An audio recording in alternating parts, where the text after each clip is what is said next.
Γεια σας. 17 Ιουλίου, Μαρίνα? 17 Ιουλίου. 3 η ώρα το βράδυ, στο αεροδρόμιο.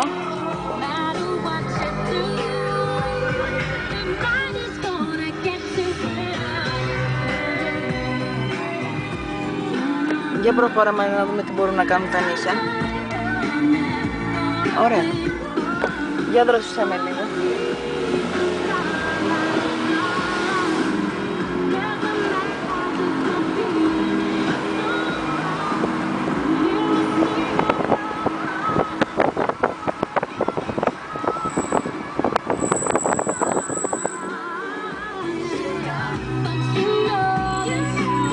Καλό το γαλλικό μου,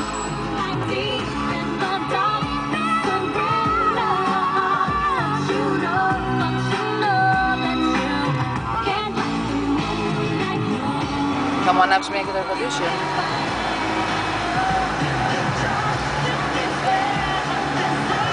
Και εσύ είναι γύρω.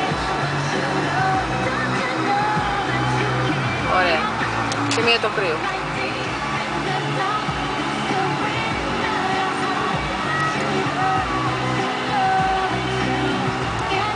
Θα μιλήσεις καθόλου? Δεν θα μιλήσεις. Θα σε τραβήξω αν δεν μιλήσεις.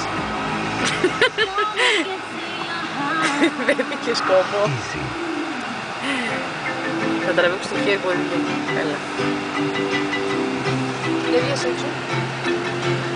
Δεν έχει. Το air-condition είναι πολύ. Πήγαινε μια βόλτα. Μ' αρέσει και το τραγούδι έτσι κι αλλιώς.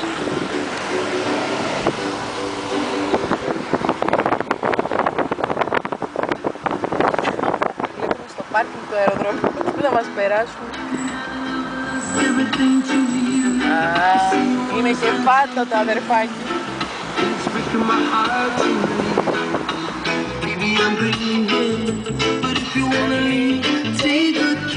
Όπα.